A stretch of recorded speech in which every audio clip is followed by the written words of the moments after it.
Townsend. Ms. Joan has a Bachelor of Science in Psychology and a Master of Science in Psychology, specializing in Industrial Organization Psychology. She is a current doctoral student in Industrial Organization Psychology as well.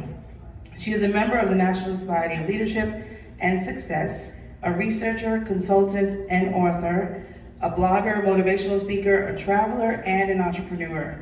She loves music, sunrises, sunsets, gardening, eating what she grows, laughing, sightseeing, investing time with family, and reading. Mrs. Joan Townsend. Woo-hoo!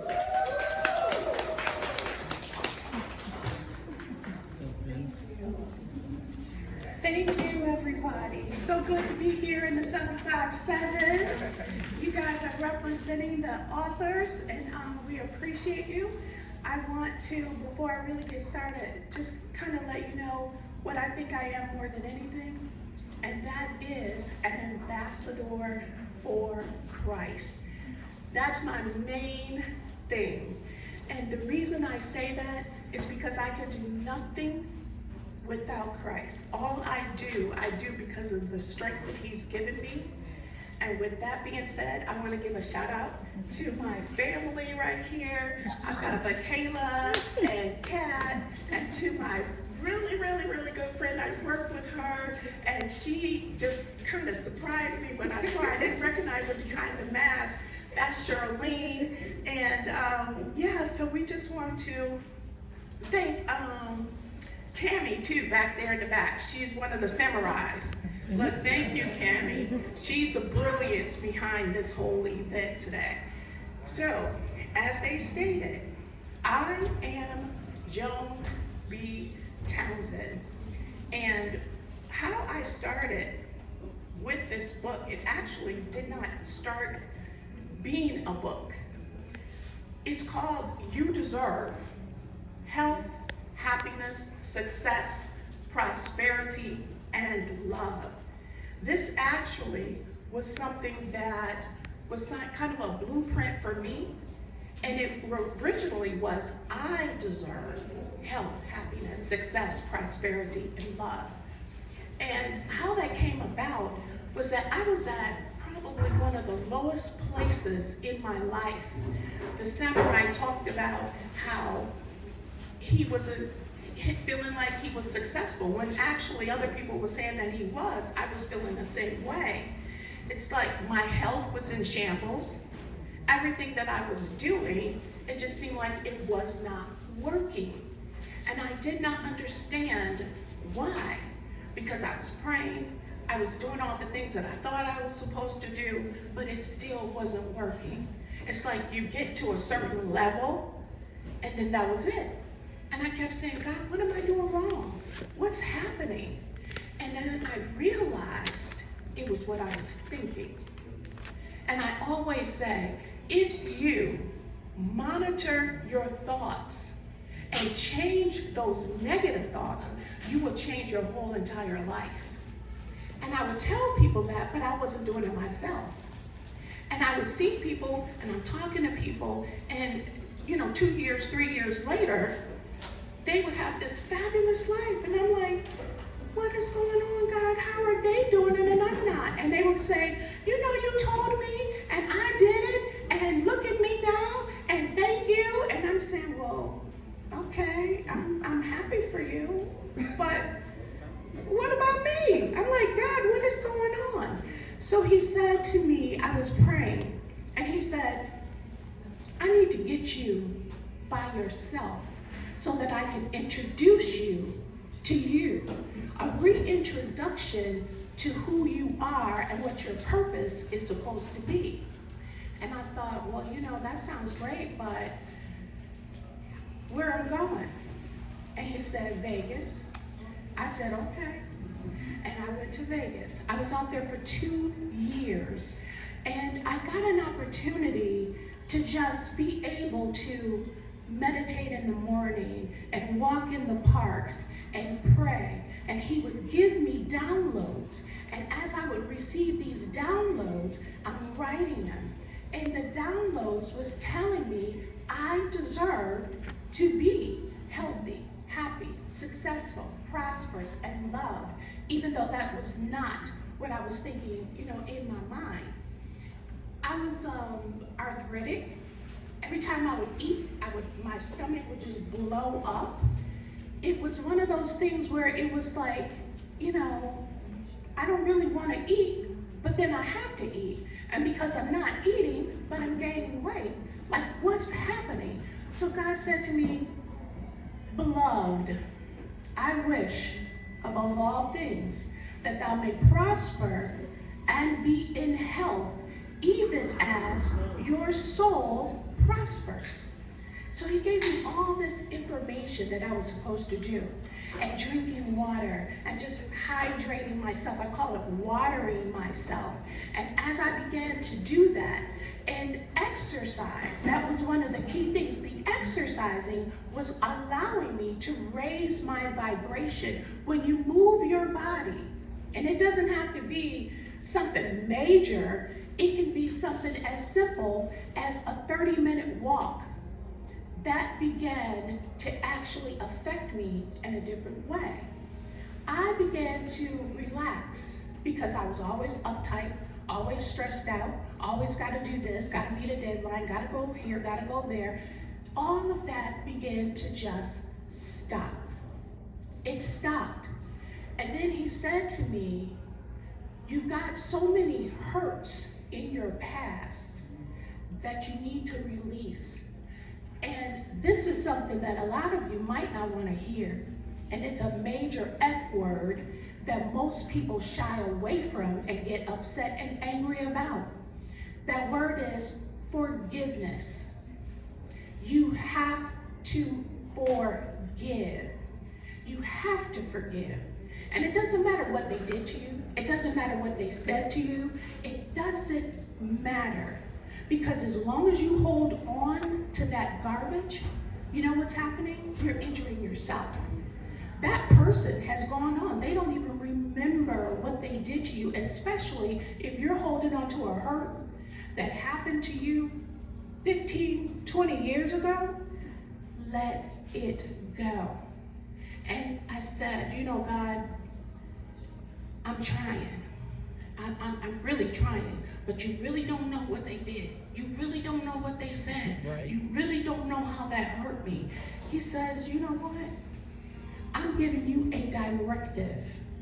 I said, let it go. Let it go. It doesn't matter what they did.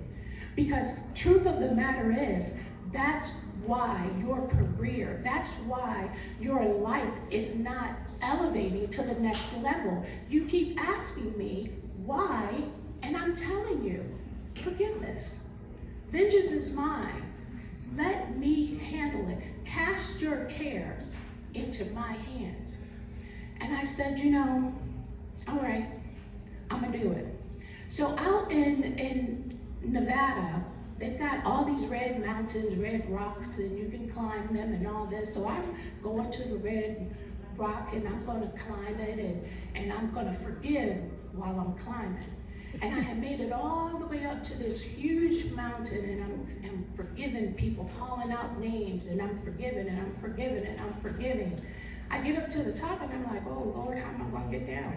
I was so busy forgiving that I did not realize how much I was accomplishing on the side of this rock mountain, okay? So I'm like, okay, well, I got to get back down before it gets dark, because I don't want the night creatures and whatever else that's out there to catch me out there, because there are no lights. So you on your own, and I was told that in order for them to rescue you is $5,000. So do you know I'm not giving them $5,000 to come up here and get me. So I'm figuring out how to come down this mountain, and I come down and I come down and I come down, and probably within a few months after that, one of the people that had really hurt me, she cut me to my white meat. She hurt me, okay? Do you know she passed away? Her family contacted me because they wanted me to do her eulogy. And I said, okay, God, you know what? I know that when you want us to overcome things, you give us tests. And I know this is my test, because even though I've given you lip service, that I've gotten over it. You want to make sure that I'm over it. And I said, you know what? I'm going to do it. I'm going to do it. I accepted it. I went there. I said, but before I got there, God, you got to give me what I need to say, because I want to make sure that the things that come out of my mouth are things that you are in agreement with. I don't want to say anything that I should not say. I got there, and I was feeling the forgiveness in my heart before I got there. I was already feeling like I had forgiven her. But it was not until her son hugged my neck afterwards and said, thank you. And I felt an additional release. So this book is going to help us, because initially, remember, it started off with me. This was God's blueprint for simply me to be able to get better and to advance in my life, because I was stuck. I was stuck. And I was on an elevator, got off the floor because I was trying to match energy.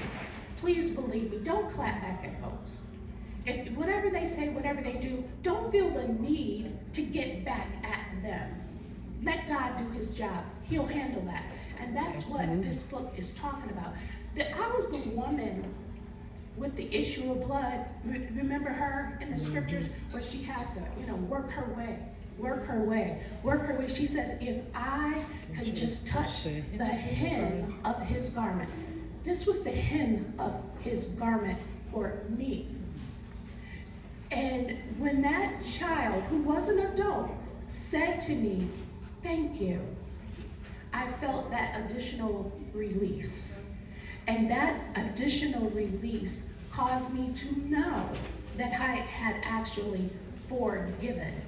Forgiveness is something that is a key. Forgiveness is going to help you get off of that plateau that you've been stuck on so that you can go to the next level. That's what this book is all about. This book is going to help you get past all of the infirmities, the health issues, everything that you've been struggling with. Once you start doing an inventory of your life and figuring out what you need to let go and forgive, God will step in and start doing things in your life. What Joel Osteen says, take you places that you never dreamed of. It's true. Trust me, it is true. And I'm just gonna continue to touch on some of the actual topics that's in here. I'm not gonna go too much longer. But happiness. How many of you know that happiness is another key ingredient for you to be able to go to the next level in your life, in your career, as a mother, as a student, as an entrepreneur, whatever it is that you're trying to do, the stress, the unforgiveness, it's preventing you from going to the next level. Get happy. It's a vibration. It's simply a vibration. And what I always do is I ask people to think about a time in your childhood where you had this experience and you were the most happiest child on that day. And think of that feeling that you had. It's an experience. Mine was, I was about 9 years old, and my neighbors, 2 houses down, there were twins, 2 boys, Kenny and Kevin. They made a ramp, and it was a bike ramp. And the thing after they made it, they were trying to decide which one of them was going to get on ride their bike up the ramp first. Well, while they were arguing back and forth, I got on my bike, got a little head start, and I took off and went on the ramp. I flew so high in my mind as a 9-year-old. Man, I flew so high in the sky, and I landed in the neighbor's yard. And I landed, and they were all standing around like, oh my God, she made it, she made it. But that feeling that I get, the sky was blue, I was flying through the air, and that makes me feel good. That makes me happy. I go back to that emotion on a regular basis when I start getting stressed out. I'll imagine me being that 9-year-old little girl flying through the air like Evel Knievel landed in the neighbor's yard, and like, yeah, I did it. You know what I'm saying? Or I could tell you the story where we were playing red light, green light, and little Keefy threw a brick, hit me in the head, and I had to have stitches and bleeding. You see the difference in those emotions and in those feelings. But it's a choice. You have to choose to be happy. Happy ain't just gonna chase you down. You gotta wake up and be intention. Set an intention in the morning.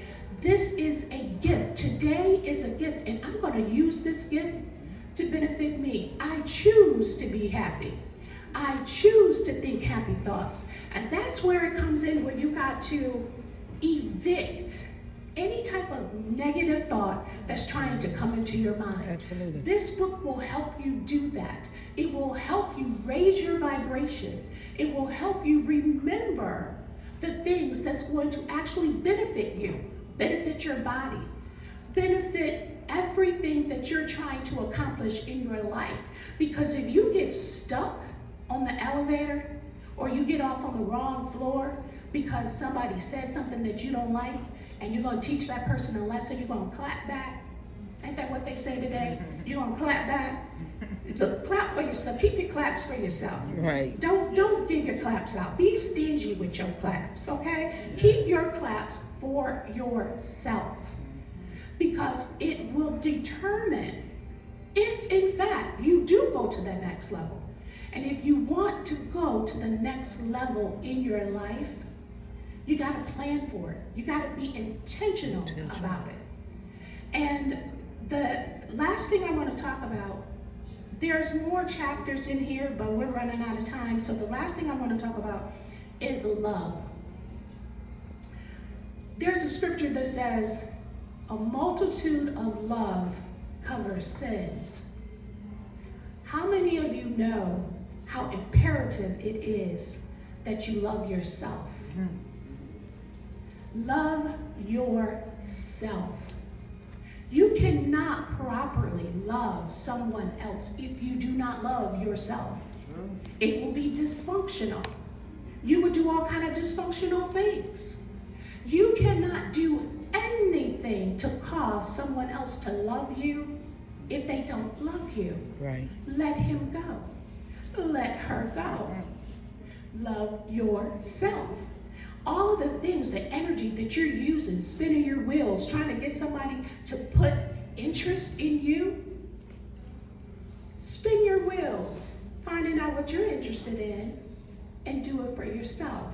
Because once you have self-love, then it becomes so easy to love someone else. And then you will be on a different vibrational plane where God, the universe, whatever you want to call it, will automatically bring that to you. You don't have to go looking for it. It'll come to you. Amen. It will come to you.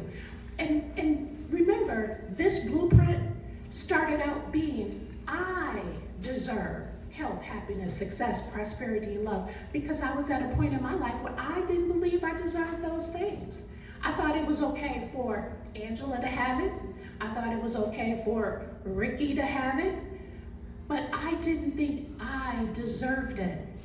And when you read the book, it's going to give you biblical scriptures telling you that you deserve to have health, the best of health, happiness, success, prosperity, and love. You deserve that. It's your birthright.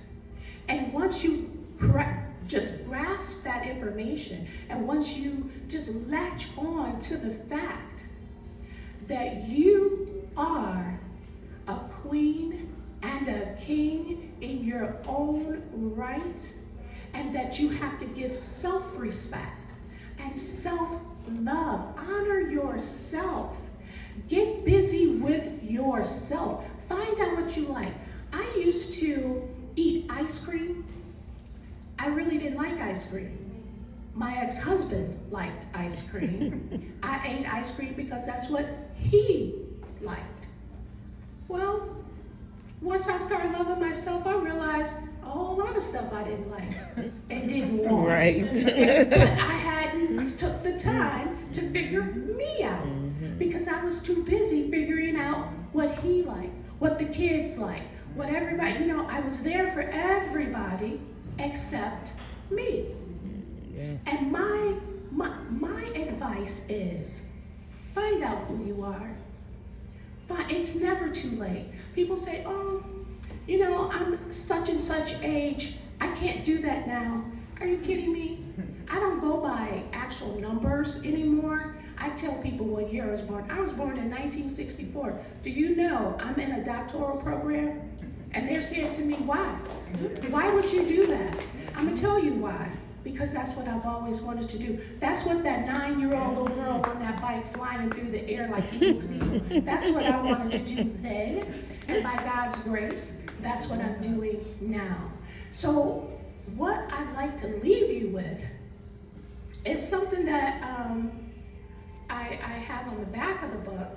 And it says, my desire for you as a reader of this book is that you will tap into that deep reservoir of your soul and allow the rivers of living water to flow forth from you to give life to all that you meet on your journey in order that you may help others on their journey in this game called life.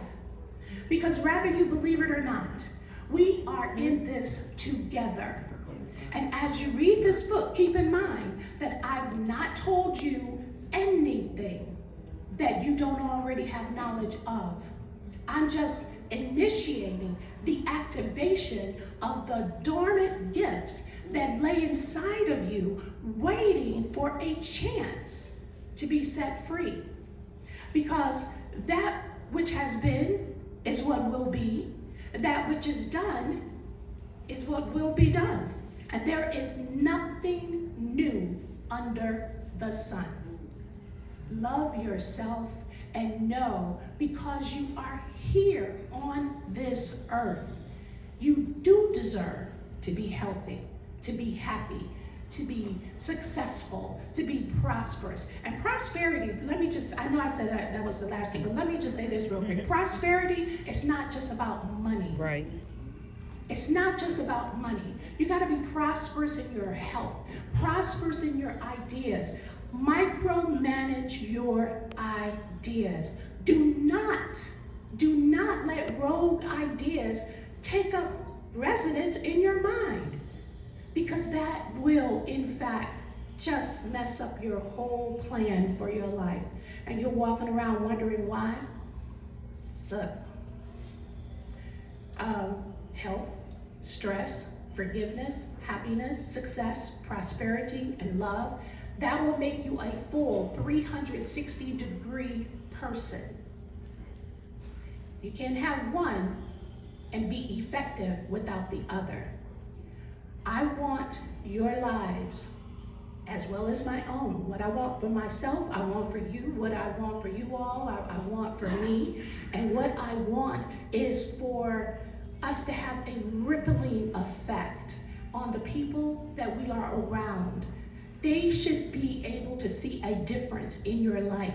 This book will help you establish that in your own self, so that the people that you are around, they can actually say, there's something different about her. There's something different about him. What are they doing? I want to know, because it looks like it's working.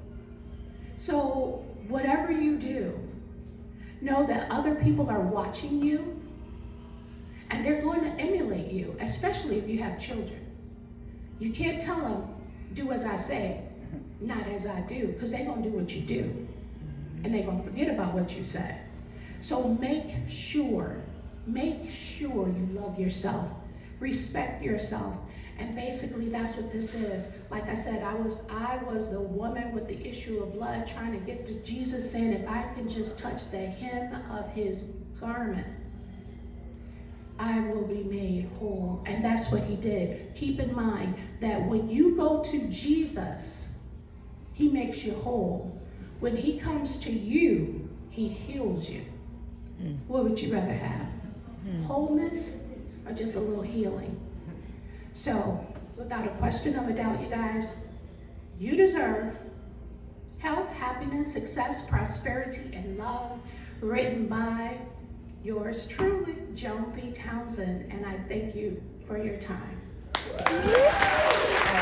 Very good.